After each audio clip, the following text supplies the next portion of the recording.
So I'm going to be joined today by Alison David from Farshore. She's a consumer research expert. And I'm going to be joined by 3 winners of the Farshore Teacher Awards from 2022. So we have with us Amanda Hanton, who's a community reading champion, Lucas Maxwell, who's a school reading champion, and Amy Greatrex, who is an experienced teacher. So we've got lots to cover today. To begin with, maybe I should show you everybody so you can give them all a big wave. There you are. What a fabulous group we have. But I'm going to be starting with Alison, who is from Farshore, who've done quite a lot of research into reading for pleasure and are one of the partners along with UKLA and the Open University in championing these Reading for Pleasure Teacher Awards. So before we hear some of the detail from our teachers, Alison, I'm really keen to know a little bit about the background, your research methodology and your key findings. Okay, it's great to be here. Thank you very, very much. The background really comes from the work that we do at Farshore around children's reading for pleasure. So we've been monitoring it since 2012, actually, and we've seen that it's in long-term decline. So, for instance, if we just look at a very broad picture of 0 to 17-year-olds, and I know that's a very broad range, but it gives an idea of the trajectory, really, of what's going on. In 2012, 38% of 0 to 17s read for pleasure every day or nearly every day. So that means 4+ days a week. And by 2022, this had reduced to 25%. And over that same time frame, we're seeing those who rarely or never read growing. So it's grown from 13 to 21%. And of course, there's big differences by age on what happens there. But it gives an idea. So it's very concerning. By the time children get to 14 to 17, 34% of boys and 19% of girls say they rarely or never read for pleasure. So, we've been researching a lot, as you say, the barriers and the enablers to children's reading. We've found that children don't read for a range of reasons, but really they often don't think it's something they could enjoy. Often they don't think that they can find anything that really interests them. Many, of course, would rather spend their free time online. Big thing is they're not read to enough at home or at school, I would say, although this is beginning to change. But in terms of this sort of school conversation that we're having now, our education environment, they tend to think of reading as a lesson, as a subject, as a task, if you like, not something they choose to do for fun or choose to do for enjoyment. So if you think about the school setting, and the home, actually, they need help to find the joy in reading, I think. And in the school setting, it's quite interesting because, although reading for pleasure is recognised as critically important on the curriculum by teachers, Department for Education, the thing is you can't teach it. You can't teach pleasure in a formal way. It's not a lesson you can deliver, like a maths lesson or a literacy lesson, simply because pleasure's not a subject, is it? Pleasure's an outcome. So it requires a different approach in the classroom. And that's a very long preamble to say our awards are about celebrating those teachers who recognise this, I suppose, and adopt sort of exciting, motivating, creative strategies to inspire and to enthuse children. So we're recognising the very best of people who of teachers who realise it needs a different approach. It's not a lesson. That's really interesting. You talked about the drop-off in reading for pleasure. Yes. Which coincides as well with the pandemic. Did that have any impact at all, do you think? Are you expecting to see a rise again, or do you think that this is a long-term decline? I think it's a long-term decline. Well, it's very interesting by age. It really is quite different. During the pandemic, particularly in 2020, we saw a massive decline in boys 8 to 10 reading. It pulled up a little bit in 2021, but we're talking such low numbers, really, relatively anyway. If you take a sort of big view, the long view, it looks like it's sort of coming down. But I want to be positive, and I would say that if we look at school-age children, it's perhaps slightly beginning to creep up a little bit. And I like to think that that's as a result of the wonderful teachers who are doing this work. In 2021, the Department for Education brought out that reading framework, the amendments, where they really sort of recognised and highlighted the importance of reading for pleasure and of reading aloud to children. So I think, these things will perhaps slowly begin to trickle through. But the thing is that teachers are really facing a double challenge, because what's going on at home obviously affects what's going on at school, if you like. And we're seeing a huge decline in parents reading to preschool children since 2012. So, of course, they're coming into the school setting, a lot of them, without the kind of without positive ideas about reading, and we know that when they start to learn to read, it can be quite hard, it can be challenging. But if you've got that kind of background at home where you have lovely story time and you feel positive about books and stories, then perhaps learning to read isn't so difficult. Do you know what I mean? But I think a lot of them come with a negative idea. So yes, it is a problem. It's a problem that parents are not reading to their children, and so children are not getting that idea that reading's fun, really. Just one more question for you, Alison, before we talk to the teachers. I know I'm going to get the opportunity to follow up a little bit before we close. But the children's book market, I know it's not all about reading books. Yeah. Magazines, there's audio books, there's all sorts of ways of experiencing reading.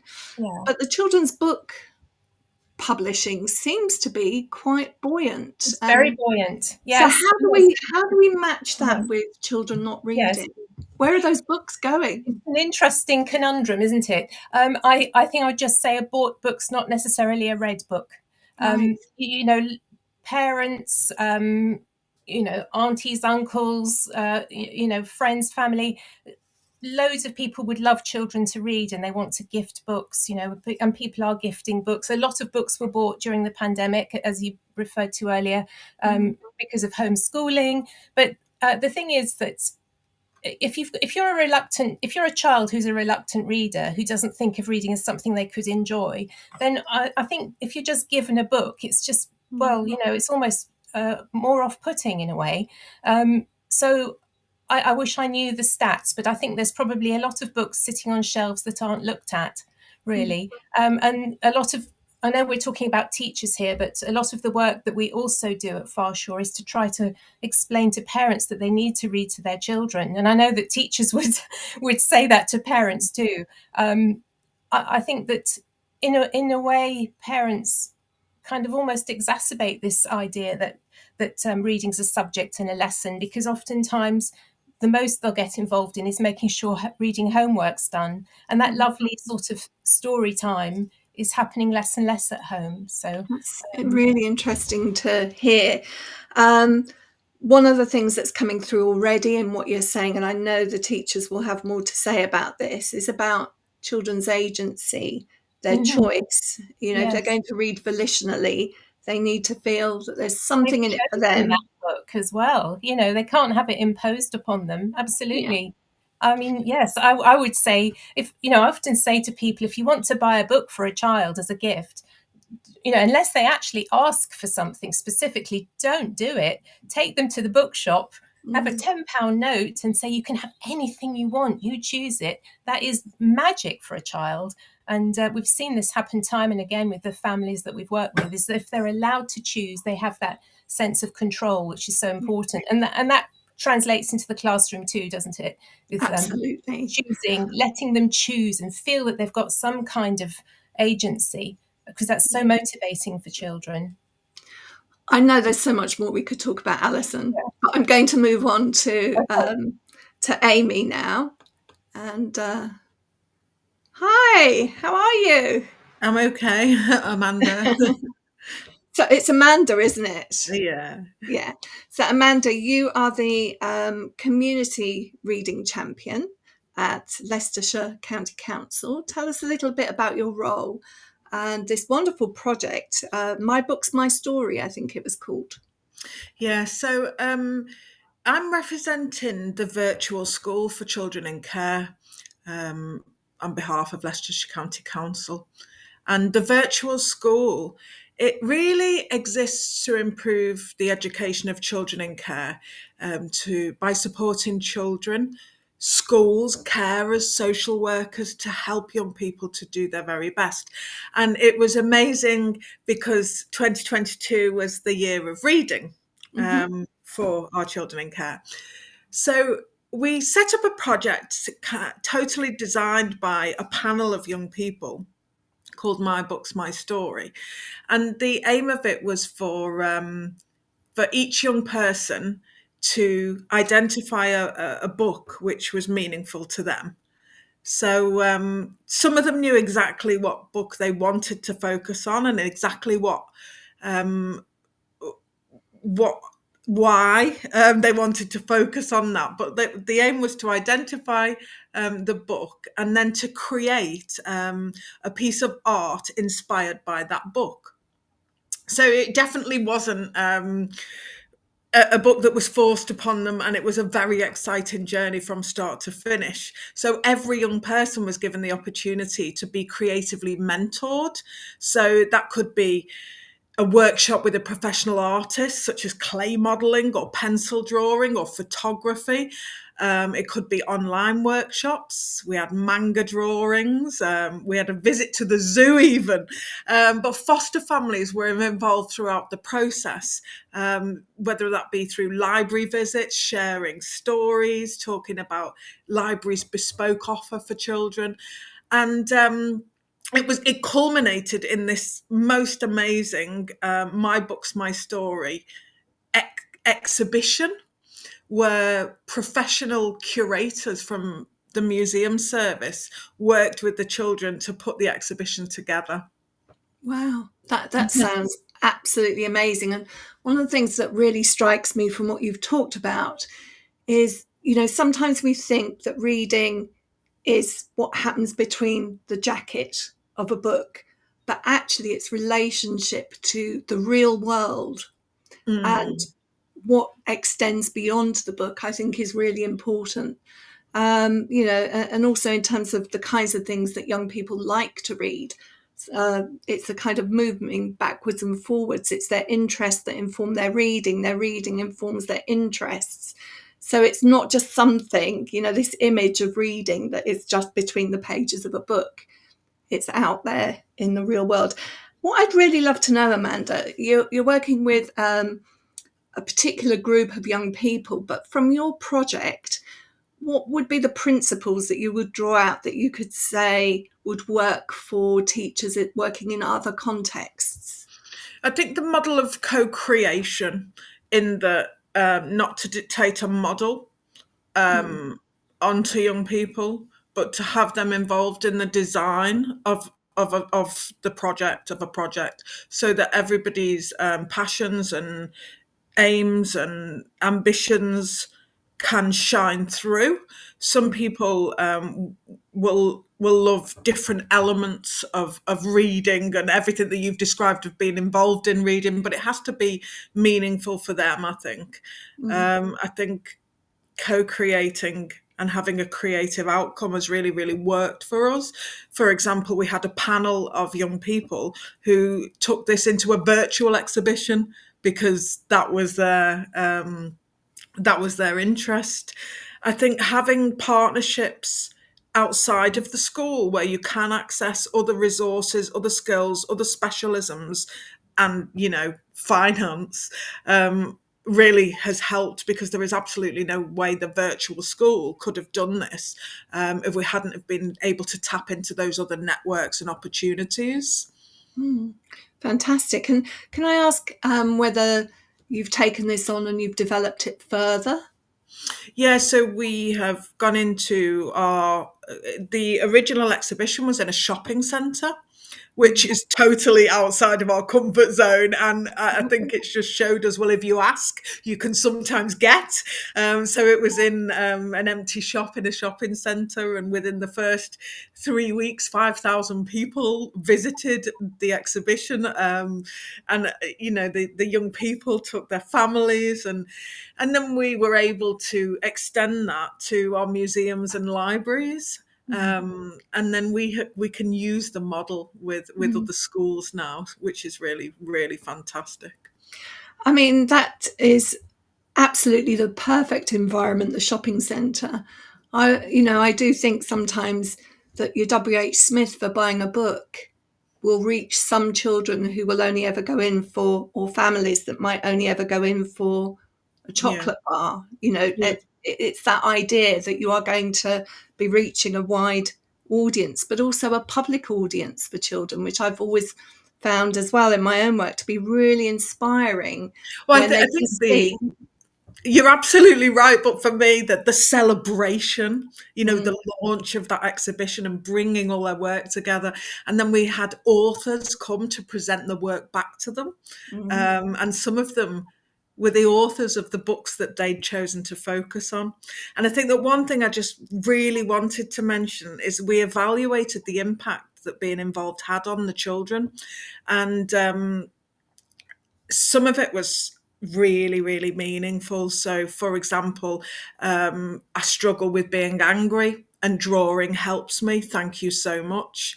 I love the message of spreading equality and standing up for what you believe in, and just really identifying with characters in the books, and then sort of putting that onto their own lives and their own struggles and their own challenges, and us being able to work through them using the books as catalysts. brilliant. Well, I know, again, there's so much more we could say, but I have to give some space to our other equally wonderful speakers as well. So next up is Lucas Maxwell. We'll come back to you later, Amanda. So Lucas, you are school reading champion winner, working as high school in Sutton. And I think you did multiple things within your school, one of which was a School Books Award. But tell us about it in your words. So the book award, first of all, thanks for having me here. The book award is something we've been running since 2017. And really, it just started and continues to be just a way to highlight really great books, maybe books that don't get a lot of attention per se. In other places, some do, but usually they're books that are what I just call under the radar books that are amazing, deserve a lot of attention, but maybe aren't the ones you're going to see in supermarkets, of course, or maybe aren't going to see, highlighted as much as others. And we get the students to engage with these books in a huge variety of ways over a period of months. And then at the end, it kind of culminates with them and teachers and other staff members at the school voting for a winner. And it's a lot of fun. We do lots of stuff around it.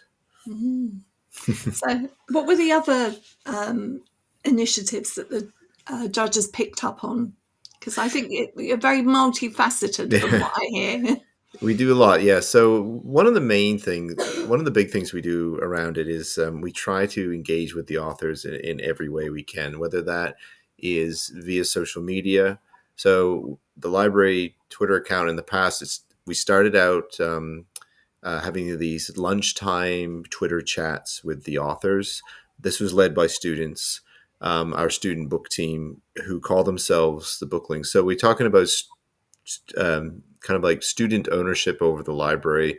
It's very important for us to see that the students feel like they have ownership over the space. So they named the award. It's based on their. They call themselves the Booklings way back when, even before 2017. Our book club, they said they wanted to name themselves the Booklings, and I've used that as like a brand almost now. They created the logo using Canva for the book awards. We call the award the Bookling, and kind of like the Oscars or whatever, just to make it this thing. And we make it a huge deal around the school and try to make it a big deal elsewhere. So the students have had ownership over it from day one.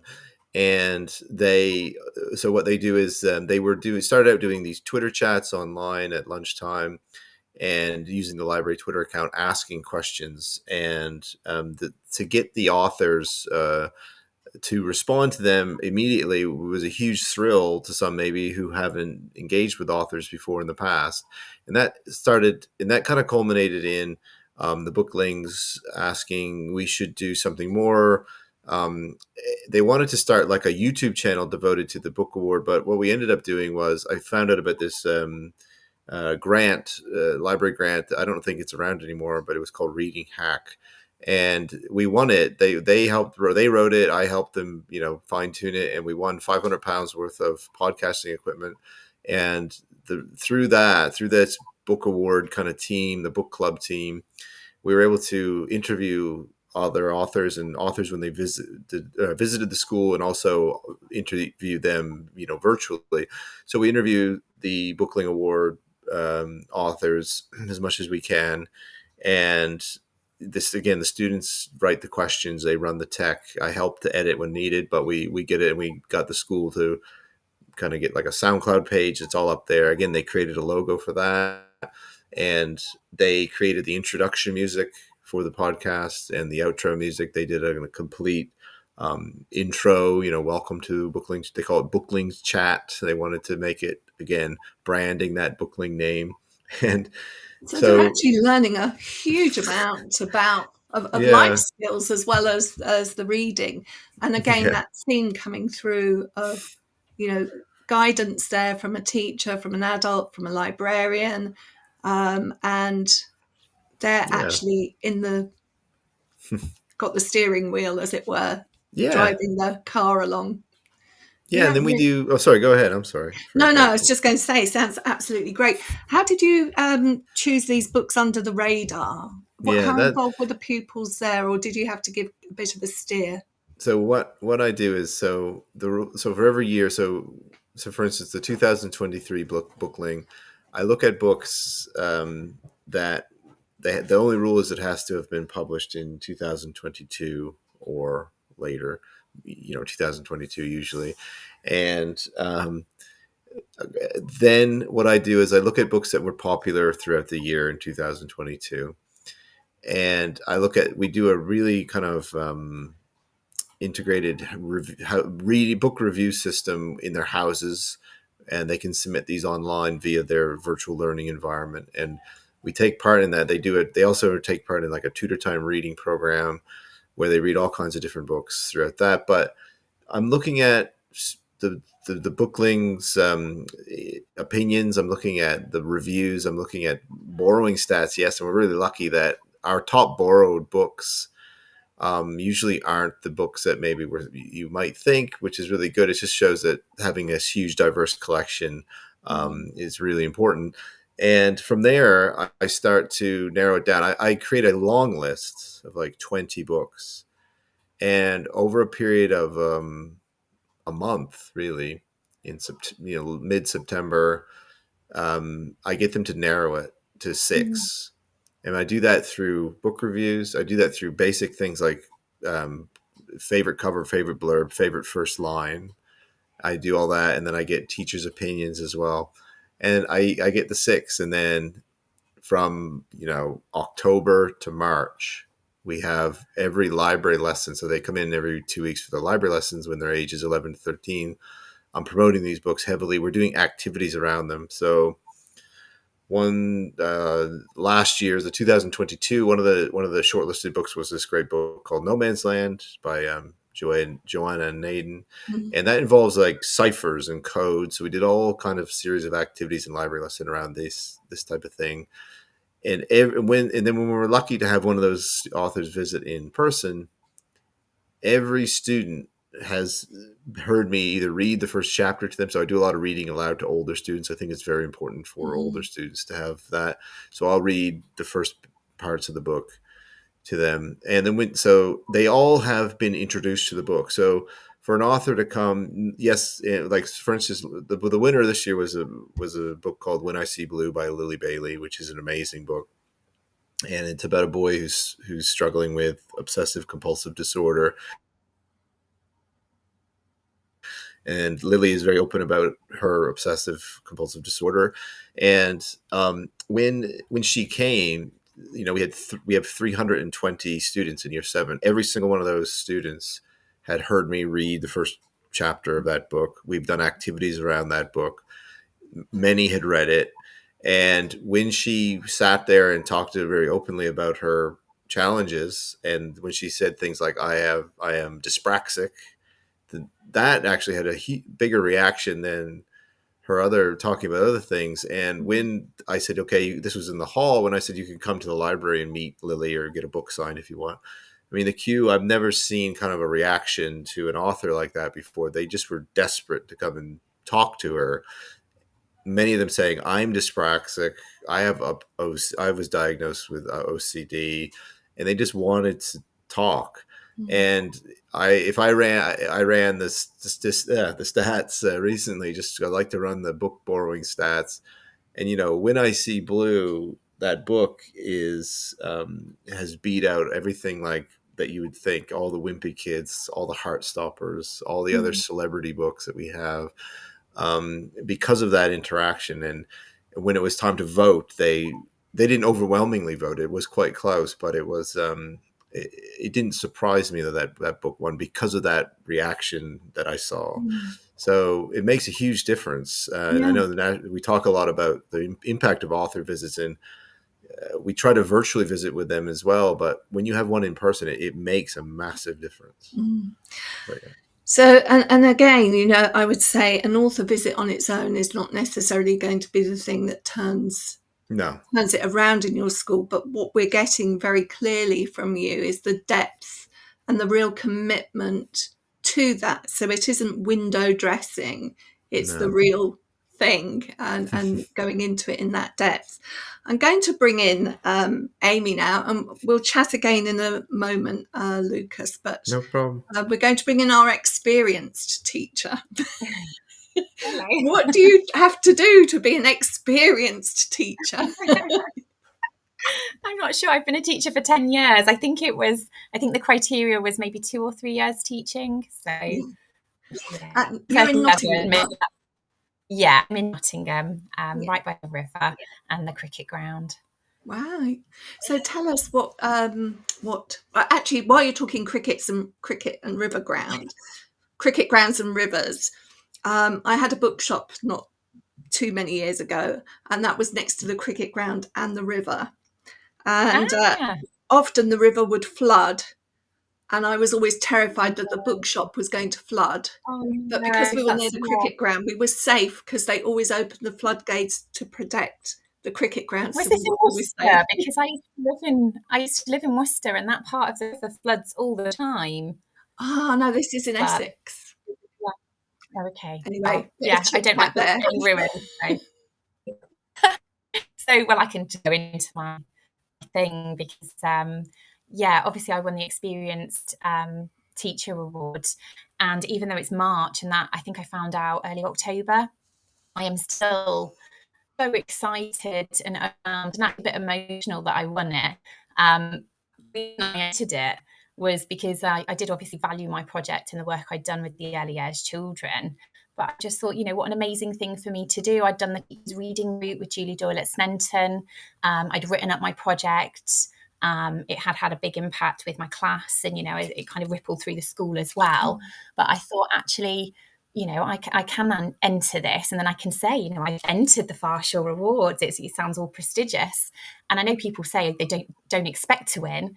I genuinely didn't expect to win. And when I unpick that, it's because it kind of goes back to the baseline of my project, what the reason I kind of went into trying to find out about the early years children as readers is because I didn't really know who I was until I was about 14. So I spent school or primary school really struggling to read. I remember it. I remember looking at the word look, ironically, and not knowing what it said and kind of trying to work it out. And then when I was 14, or around that age, I had a reading recovery teacher, and she taught me phonics, and then I was able to read, and that kind of coincided with the release of the first ever Harry Potter, before it was Harry Potter, and me having a book that I literally couldn't pick down, and then waiting a whole year to read the next one. I had that kind of, just wanted to know what happened to this character in this book. And when I took on leading Reading for Pleasure, it was the lockdown, and I didn't know anything about the pedagogy and all the wonderful Open University work. And it really inspired me, and it got me reflecting on who I was as a reader, and thinking, actually, there were books I loved as a child. I loved The Princess and the Pea. Still one of my favourite stories. I'd always ask my dad to read it to me, and the imagery of the beds and the blankets and all of that. And I used to tell stories and act out little things with my teddies. And I did have this whole world, but I never at primary school I did have some lovely teachers that read poetry to me, which I remember, but I never had a teacher kind of seeking me out or finding out about what I like to read. It came when I was 14, and I'm incredibly grateful for that, and the high school that I went to. And obviously my mom as well, giving me amazing books that I still enjoy to this day, like A Room with a View. But yeah, I thought, actually, could this happen in early years? And when I did the Teachers as Readers, the survey that's on their website, from Teresa Kremen, it kind of gets you to go through the Teachers as Readers project and to think, do you know your children as readers? Do you model that you're a reading teacher? And I kind of reflected on all of that. And at this point, I thought, I love reading for pleasure. I love reading picture books. Of course, I'm doing all of these things. And I had quite a shock when I found out, actually, I really don't know my class as readers, my little children. I know some books that I want to read to them and that I enjoy reading aloud, but I don't know their reading preferences. So that kind of stopped me in my tracks a little bit and threw me off. And then Julie Doyle gave me some advice, and she gave me some examples of practice from the website, the Open University website, which I thoroughly recommend.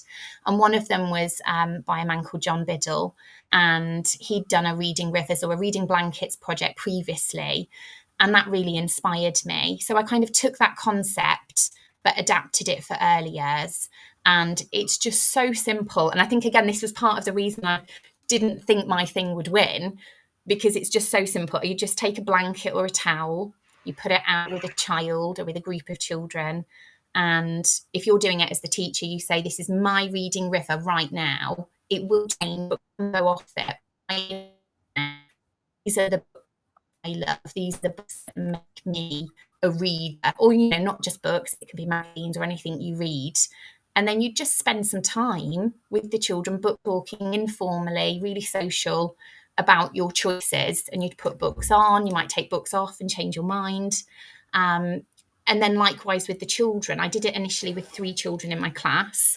So I asked their parents to do this. I modelled it to them so the parents were aware of how to do it, by doing it with my daughter. And I took lots of photographs of us doing it. I kind of wrote a step-by-step explanation of these are the things to do. And actually, as a parent and as a practitioner, it was a lovely thing to do with her. She was kind of going through a little bit of a rocky patch at school and with reading, and she had quite low self-esteem at the time. And actually, I've got a lovely picture of her reading with her in that moment, and I can look at it, and that is Tilly. That is my Matilda at, I can't remember what age it was, maybe she was 4 or 5, because there was this big dinosaur information book on it, and there was Pugs of the Frozen North, and there was the My Little Pony graphic novels, which she doesn't like anymore, and that's fine. But I look at that, and it's almost like a self-portrait of her. Her reading river now is completely different. So yeah, I shared that with the parents. I asked them to go away. I gave them a really long time frame to do it, so there was no pressure on them. And the 3 children I worked with, I really wanted to boost their self-confidence, and kind of make them feel really good about themselves. So having those kind of PSHE links there as well. And then the parents, when they'd done it, they shared that with me, pictures of their reading rivers and their blankets. And then I was instantly, because it was so visual, able to see which books these children loved, which books they had at home. And my big learning thing from that, which I feel silly saying it now because it's just something I know that I found out, but my big thing was that children love books on TV shows, or early as children do, like, the Peppa Pig books, all the Farshore do lots of lovely books like this, like Paw Patrol, Thomas the Tank Engine. Trying to think of the other ones.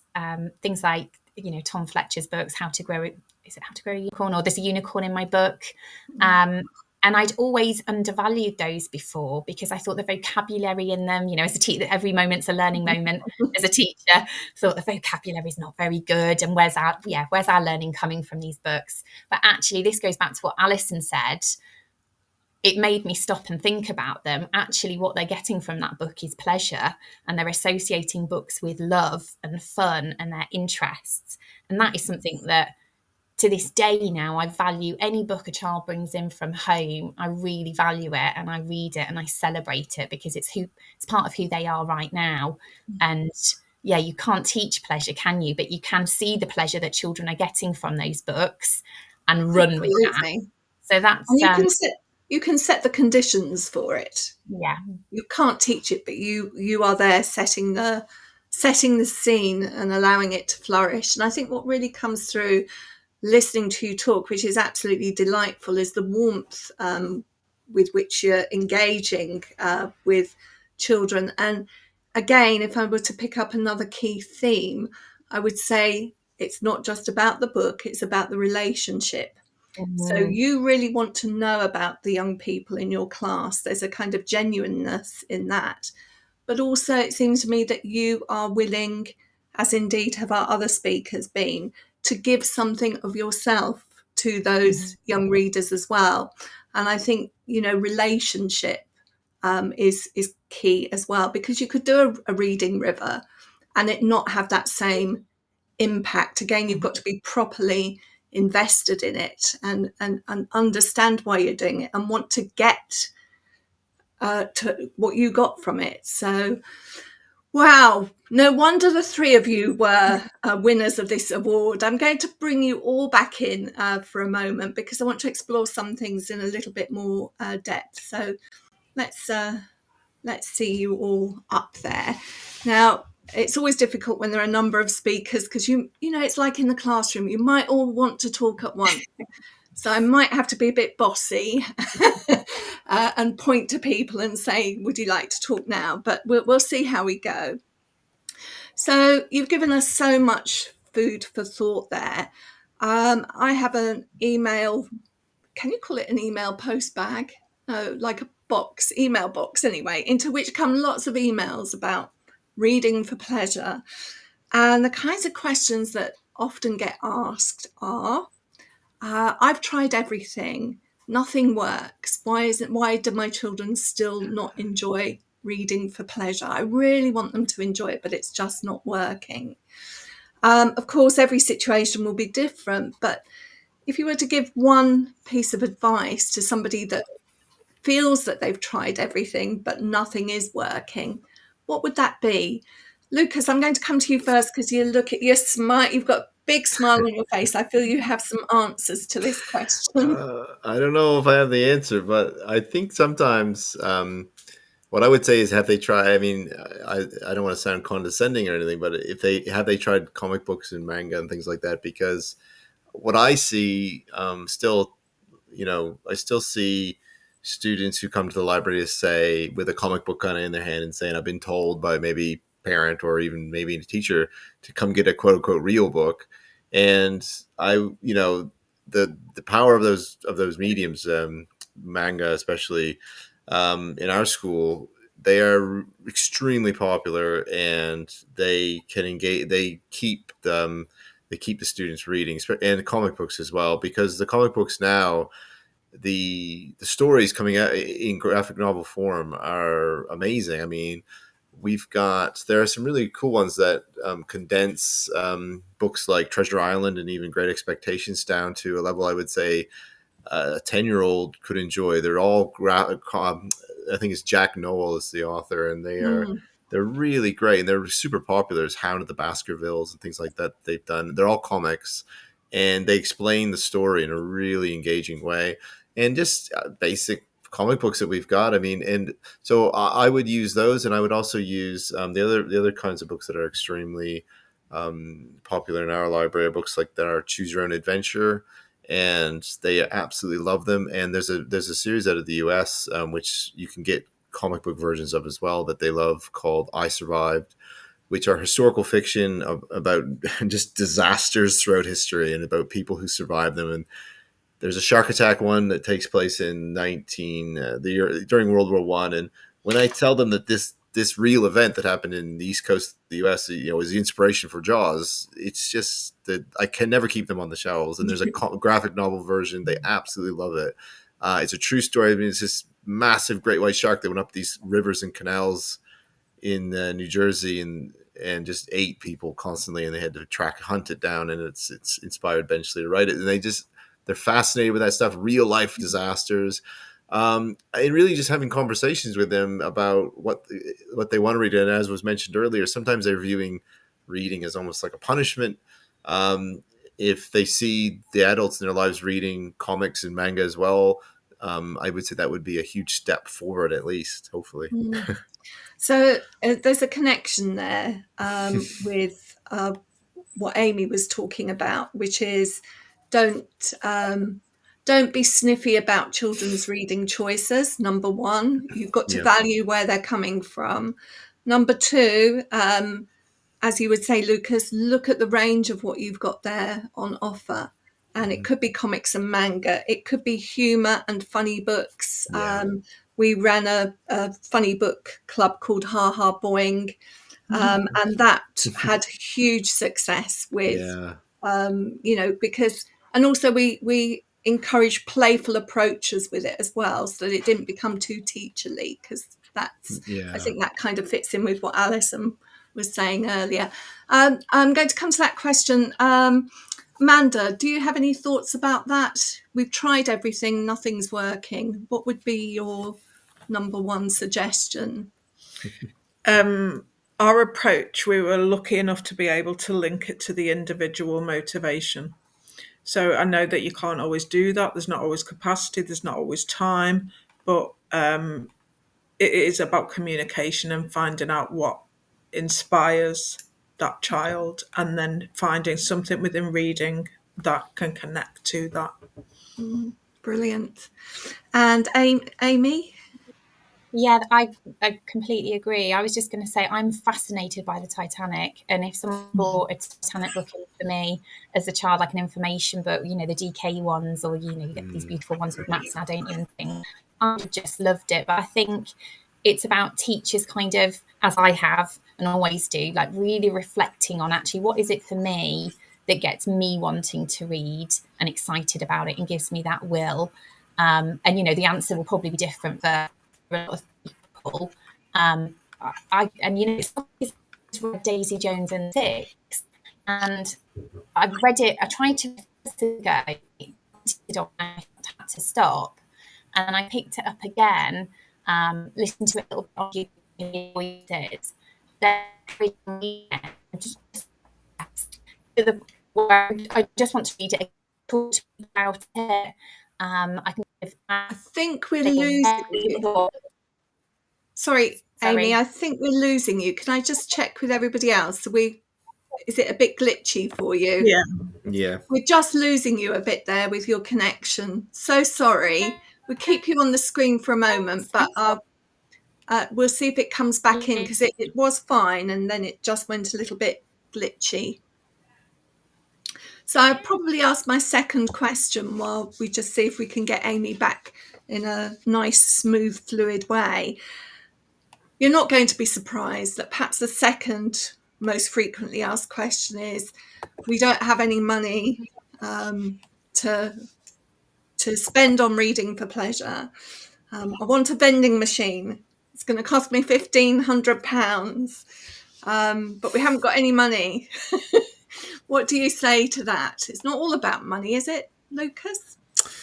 No, I mean, it's not all about money. I mean, the vending machine thing, I have certain opinions about, but I don't know. I think that is a huge issue. And when you rely on what I find is that we have some very well-meaning people in the community who want to donate books, and then unfortunately, what you find is that maybe they're not the books maybe you even want in your library. That's just the nature of it. I've been extremely fortunate, and I'm not under no kind of illusion that I've been fortunate that the senior leadership at the school I'm at, Glenthorne, have been really supportive from day one.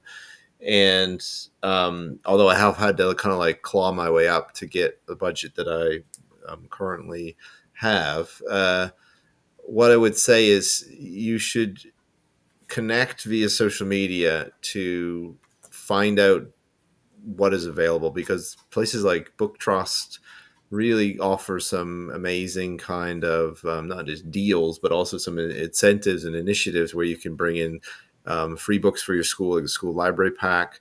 You can make those go a long way. I mean, it isn't easy if you've got a large school, student population, and your budget is really, you spend all your budget on your security system or your cataloging system. So what I would say is, from what you can get, the how you get them to engage with it is important. So even if you've got the books on the shelves, are they borrowing them? Are they engaging with them? There's no easy answer if the budget simply isn't there. But what you can do is use resources that we've talked about and that the Literacy Trust provides, in that to portray or show to your senior leadership the value of the school library and the value of things like author visits. So that was something I did have to kind of like show the school, like, these author visits have extreme power and a huge impact on these kids. And now it's something that's just kind of, they assume that we're going to have author visits now, which is really good to do. But I wish I had there's no magic bullet for any of that. So you have to just be as resourceful as you can. And it is very tricky. Yeah, it's a very tricky question to answer, to be perfectly honest. But use the OU website, because there's a great summary of research on there to back up, the connection between reading for pleasure and attainment. So if it's a matter of trying to convince senior leaders, that would be one place to go to. Amy, I'm going to try and bring you back in. I'm so sorry, but you went a bit like an alien there. Well, Daisy Jones and the Six. I don't know if that's apt. Okay. I completely agree with Lucas. I mean, it is a hard question. I mean, we're quite well resourced here. We have affluent parents that donate a lot of books. So we're lucky. Obviously, I won the Farshore Award. That gave us some money for books as well. The other things I was thinking of are the PTA, in the school right to there, and kind of thing is how important it is that they want to get putting their choice in it, that they want a certain type of book or a class set of novels. We recently had some success with the Bookmark charity. Teachers had to filled out a survey about reading habits. And then we were given quite a lot of picture books that are just beautiful. And then I was also thinking the Marcus Rashford Book Club as well. Obviously not published books, but we're having a big push at my school on writing for pleasure as well. And what we're starting to see, it's only in its infancy, but what we're starting to see is lots of children write books, and they kind of get published and shared across school, especially in early years, which is another completely free way of getting writing and reading for pleasure across school. But I think the honest answer and the hardest thing is that actually, Lucas is right. You've got to convince your SLT. It starts right at the top. This is why it's important.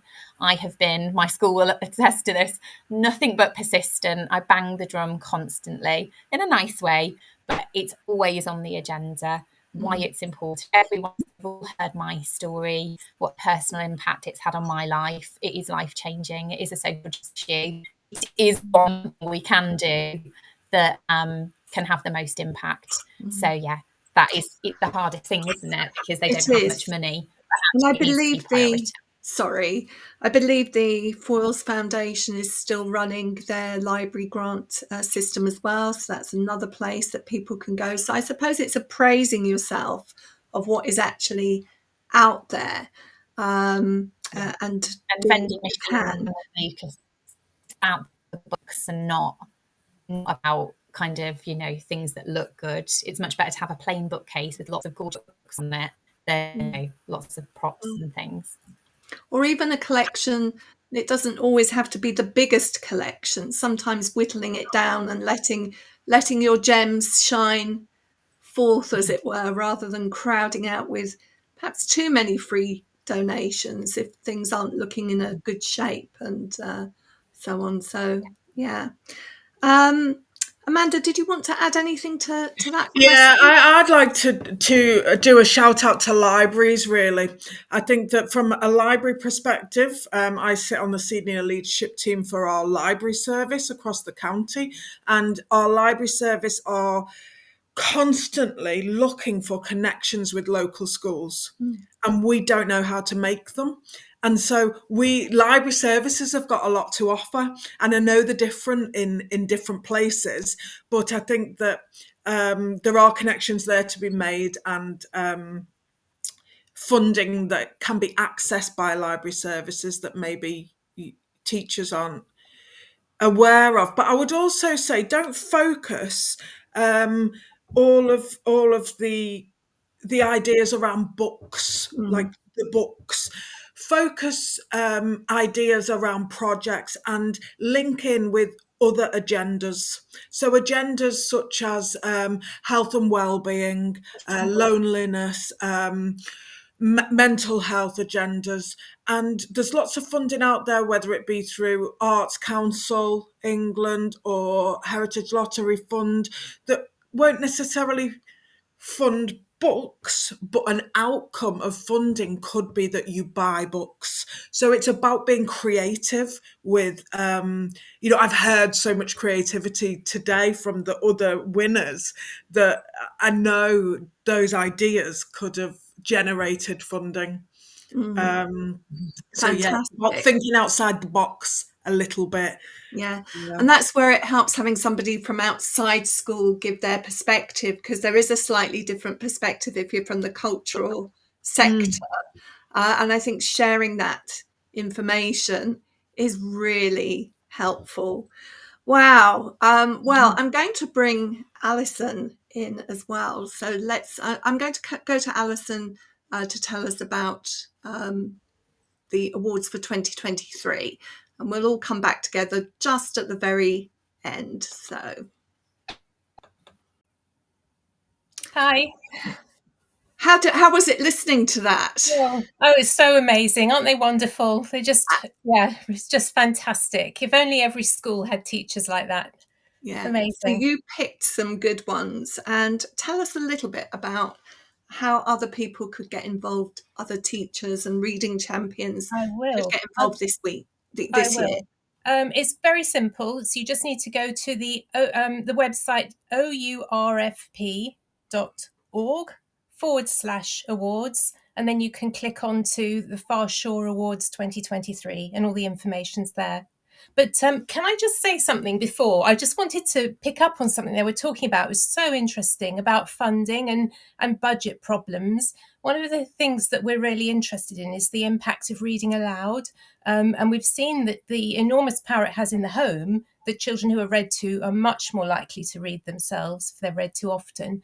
And we're kind of exploring this at the moment. So we've got a study out currently with 20 primary schools and 3,000 children being read to every day just for fun. No teaching, no lessons, nothing. And I think reading aloud is obviously low cost, and it's potentially high impact. Can't wait to find the results, but we've got high hopes for that. And I think, that's another way to think about it. I know it's really, really important that they have exciting, new, fresh, contemporary books. That is, but also reading aloud to children is low cost and it's very high impact. Fantastic. So we've come to the end of our time, and I feel that we've just about, scraped the surface, really. Looks like we may have lost Amy. She's been taken up by the UFO, clearly. But I would like to thank all of you for joining me this afternoon to, dip our toe in the water. I'm really looking forward to seeing and to hearing more, I hope, from our three winners, and to see what they do next and how they build on that success. And Alison, I'm really looking forward to seeing who wins this year as well, and to see Yeah. what fresh ideas. Hopefully we can make this an annual thing. That would be fantastic. Yeah. Thank you all so much. Thank you. Thank you. Bye.